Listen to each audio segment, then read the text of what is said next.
ನಮಸ್ಕಾರ ಸ್ನೇಹಿತರೆ, ನಮ್ಮ ನಂಬಿಕೆಗೆ ಸ್ವಾಗತ ಸುಸ್ವಾಗತ.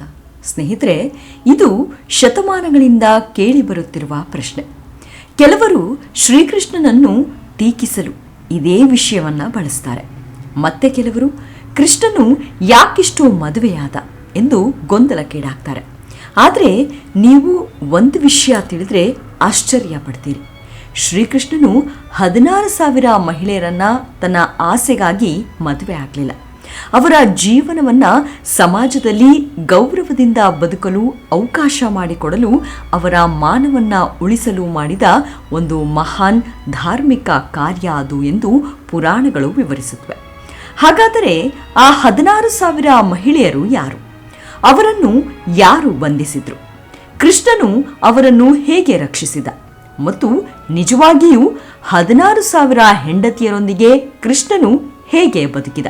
ಈ ಪ್ರಶ್ನೆಗಳ ಹಿಂದಿರುವ ಪುರಾಣದ ಕಥೆ, ತತ್ವ ಮತ್ತು ಆಧ್ಯಾತ್ಮಿಕ ಅರ್ಥವನ್ನ ಈ ಸಂಚಿಕೆಯಲ್ಲಿ ಹೇಳ್ತಾ ಹೋಗ್ತೀನಿ. ಅದಕ್ಕೂ ಮುನ್ನ ನಮ್ಮ ನಂಬಿಕೆಗೆ ನಿಮ್ಮ ಬೆಂಬಲವಿರಲಿ. ಎಲ್ಲಾ ವಿಧದ ತ್ವಚೆಯ ಸಮಸ್ಯೆಗಳಿಗೆ ಧೀಮಹಿ ಪ್ರಾಡಕ್ಟ್ ರಾಮಬಾಣದಂತೆ ಕೆಲಸ ಮಾಡುತ್ತೆ. ಕೇವಲ 3 ದಿನದಲ್ಲೇ ವ್ಯತ್ಯಾಸ ನೋಡ್ತೀರಾ. ಯಾವುದೇ ಅಡ್ಡ ಪರಿಣಾಮಗಳಿಲ್ಲ. ಕೆಮಿಕಲ್ ರಹಿತವಾದ 16 ನೈಸರ್ಗಿಕ ಪದಾರ್ಥಗಳ ಮಿಶ್ರಣದಿಂದ ತಯಾರಾದ 100% ಆರ್ಗ್ಯಾನಿಕ್ ಧೀಮಹಿ ಪ್ರಾಡಕ್ಟ್. ಹೆಚ್ಚಿನ ಮಾಹಿತಿಗಾಗಿ ಕೆಳಕಂಡ ದೂರವಾಣಿಗೆ ಸಂಪರ್ಕಿಸಿ. ಸ್ನೇಹಿತರೆ, ಈ ಕತೆ ಆರಂಭವಾಗುವುದು ನರಕಾಸುರ ಎಂಬ ಅಸುರನಿಂದ. ನರಕಾಸುರ ಅತ್ಯಂತ ಬಲಿಷ್ಠ ರಾಜನಾಗಿದ್ದ. ಬ್ರಹ್ಮನಿಂದ ಪಡೆದ ವರಗಳ ಕಾರಣದಿಂದ ಅವನನ್ನು ಸೋಲಿಸುವುದು ಕಷ್ಟವಾಗಿತ್ತು. ಆದರೆ ಅಧಿಕಾರ ಹೆಚ್ಚಿದಂತೆ ಅವನಲ್ಲಿ ಅಹಂಕಾರವು ಹೆಚ್ಚಾಯಿತು. ಆ ರಾಕ್ಷಸ ಅನೇಕ ರಾಜ್ಯಗಳ ಮೇಲೆ ದಾಳಿ ನಡೆಸಿದ. ದೇವತೆಗಳಿಗೂ ತೊಂದರೆ ಕೊಟ್ಟ. ಅಮೂಲ್ಯ ರತ್ನಗಳು, ಐಶ್ವರ್ಯಗಳನ್ನ ಕಸಿದುಕೊಂಡ.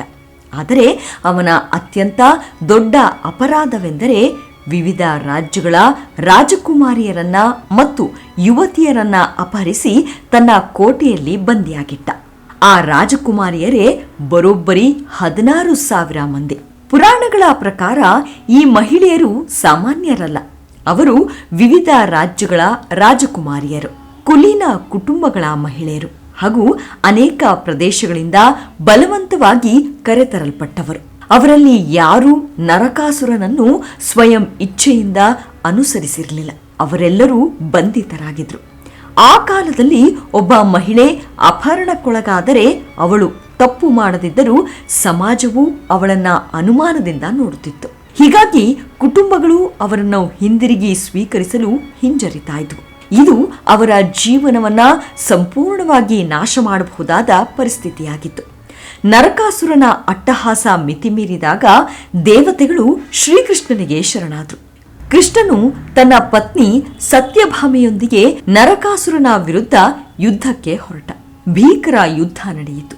ಕೊನೆಗೆ ನರಕಾಸುರನ ಸಂಹಾರವಾಯಿತು. ಈ ಘಟನೆಯ ನೆನಪಿಗಾಗಿ ಕೆಲವು ಸಂಪ್ರದಾಯಗಳಲ್ಲಿ ನರಕ ಚತುರ್ದಶಿ ಆಚರಿಸಲಾಗುತ್ತದೆ. ನರಕಾಸುರ ಸತ್ತ ನಂತರ ಕೃಷ್ಣನು ಕೋಟೆಯ ಬಾಗಿಲುಗಳನ್ನ ತೆರೆಸಿದ.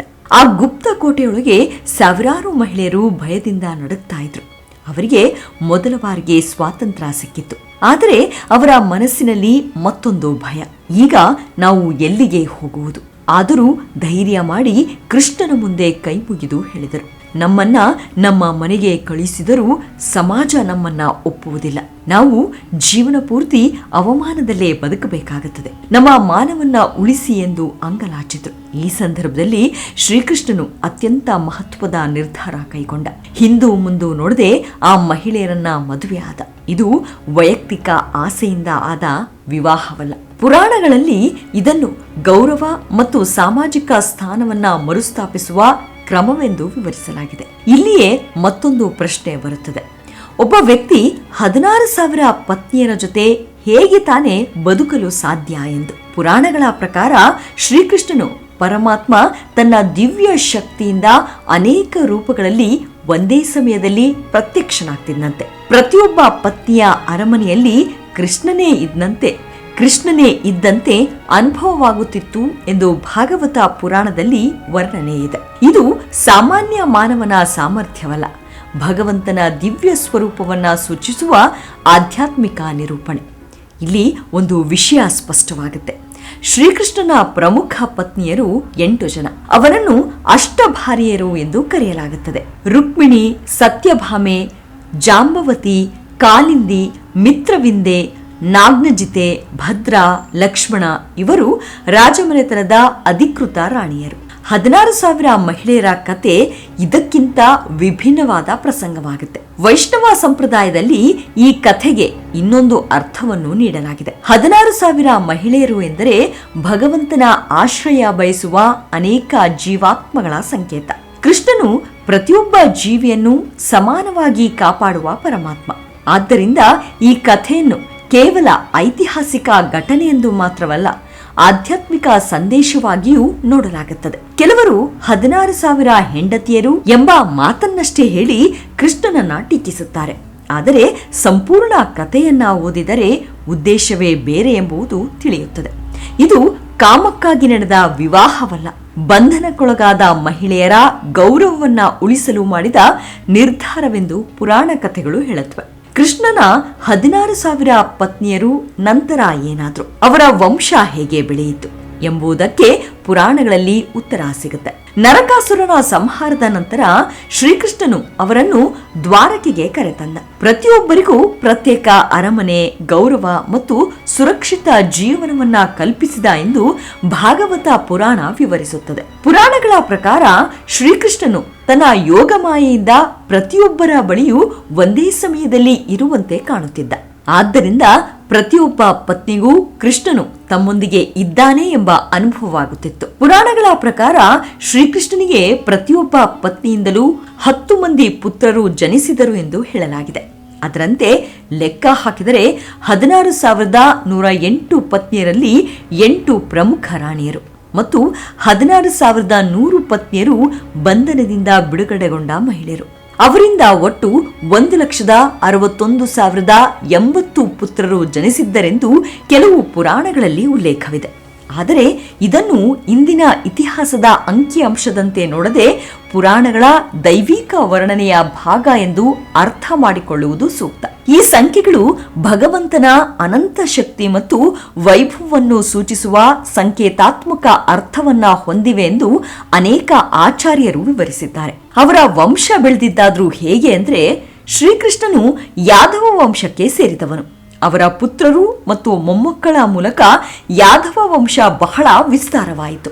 ದ್ವಾರಕೆಯಲ್ಲಿ ಅನೇಕ ರಾಜಕುಮಾರರು, ಸೇನಾಧಿಪತಿಗಳು ಮತ್ತು ಆಡಳಿತಗಾರರು ಇದ್ದರು ಎಂದು ಪುರಾಣಗಳು ಹೇಳುತ್ತವೆ. ಆದರೆ ಈ ವಂಶ ಬಹಳ ಕಾಲ ಉಳಿಯಲಿಲ್ಲ. ಮಹಾಭಾರತದ ಮೌಸಲ ಪರ್ವ ಮತ್ತು ಭಾಗವತ ಪುರಾಣದ ಪ್ರಕಾರ ಯಾದವರು ನಂತರ ಅಹಂಕಾರ, ಮದ್ಯಪಾನ ಮತ್ತು ಆಂತರಿಕ ಕಲಹಗಳಿಂದ ಪರಸ್ಪರ ಯುದ್ಧ ಮಾಡಿಕೊಂಡರು. ಈ ಘಟನೆಯನ್ನು ಮೌಸಲ ಲೀಲಾ ಎಂದು ಕರೆಯುತ್ತಾರೆ. ಒಬ್ಬರನ್ನೊಬ್ಬರು ಸಂಹರಿಸಿಕೊಂಡ ಪರಿಣಾಮ ಯಾದವ ವಂಶ ಬಹುತೇಕ ನಾಶವಾಯಿತು. ಆದರೆ ಎಲ್ಲರೂ ನಾಶವಾಗಲಿಲ್ಲ. ಮಹಾಭಾರತದ ಯುದ್ಧದ ನಂತರ ಪಾಂಡವರ ವಂಶಸ್ಥನಾದ ಅರ್ಜುನ ವಜ್ರನನ್ನು ರಕ್ಷಿಸಿ ನಂತರ ಇಂದ್ರಪ್ರಸ್ಥ ಅಥವಾ ಮಥುರಾ ಪ್ರದೇಶದ ಆಡಳಿತಕ್ಕೆ ನೇಮಿಸಿದನು ಎಂದು ಪುರಾಣಗಳಲ್ಲಿ ಉಲ್ಲೇಖವಿದೆ. ಆದ್ದರಿಂದ ಯಾದವ ವಂಶದ ಮುಂದಿನ ಪರಂಪರೆ ವಜ್ರನ ಮೂಲಕ ಮುಂದುವರೆದಿತ್ತು ಎಂದು ಸಂಪ್ರದಾಯಗಳು ಹೇಳುತ್ತವೆ. ಇಂದು ನಾವು ಶ್ರೀಕೃಷ್ಣನ ನೇರ ವಂಶಸ್ಥರು ಎಂದು ಹೇಳುವ ಕೆಲವು ರಾಜವಂಶಗಳು ಮತ್ತು ಸಮುದಾಯಗಳಿವೆ. ಆದರೆ ಅದನ್ನು ದೃಢೀಕರಿಸುವ ಐತಿಹಾಸಿಕ ದಾಖಲೆಗಳಿಲ್ಲ. ಆದರೆ ಕೆಲವು ಕಥಾನಕಗಳಲ್ಲಿ ವಿವರಣೆ ಸಿಗುತ್ತೆ. ಅದೇನೆಂದ್ರೆ, ಶ್ರೀಕೃಷ್ಣ 16,000 ಪತ್ನಿಯರಲ್ಲಿ ಸಾವಿರಾರು ಮಂದಿಯನ್ನ ಆಫ್ಘಾನಿಸ್ತಾನ, ಇರಾನ್ ಇನ್ನು ಮುಂತಾದ ಭಾಗಗಳಿಗೆ ವ್ಯಾಪಾರ ಉದ್ಯೋಗಕ್ಕಾಗಿ ನಿಯೋಜಿಸಿದ್ದನೆಂದು ವಿವರವಿದೆ. ಆದರೆ ಖಚಿತ ದಾಖಲೆಗಳಿಲ್ಲ. ಈ ಘಟನೆಯಿಂದ 3 ಪ್ರಮುಖ ಸಂದೇಶಗಳು ಸಿಗುತ್ತವೆ. ಮೊದಲನೆಯದು, ಸಂಕಷ್ಟದಲ್ಲಿ ಇರುವವರ ಗೌರವವನ್ನ ಕಾಪಾಡುವುದು ಧರ್ಮ.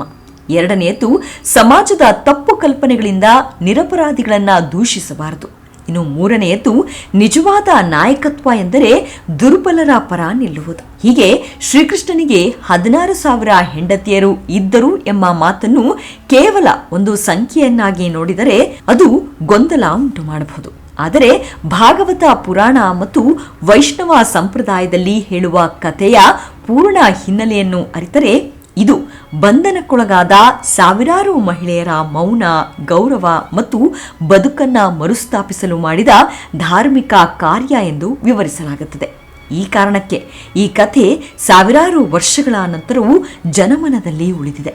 ಇದು ಕೇವಲ ವಿವಾಹಗಳ ಕಥೆಯಲ್ಲ, ಕರುಣೆ, ಧರ್ಮ ಮತ್ತು ಸಮಾಜದಲ್ಲಿ ಗೌರವವನ್ನು ಮರುಸ್ಥಾಪಿಸಿದ ಒಂದು ಸಂಕೇತ ಎಂಬ ಸಂದೇಶವನ್ನ ಸಾರುತ್ತದೆ. ಇವಿಷ್ಟು ಶ್ರೀಕೃಷ್ಣನ 16,108 ಪತ್ನಿಯರ ಕುರಿತಾದ ಸಣ್ಣದಾದ ಮಾಹಿತಿ. ಮುಂದಿನ ಸಂಚಿಕೆಯಲ್ಲಿ ಮತ್ತೆ ಸಿಗೋಣ.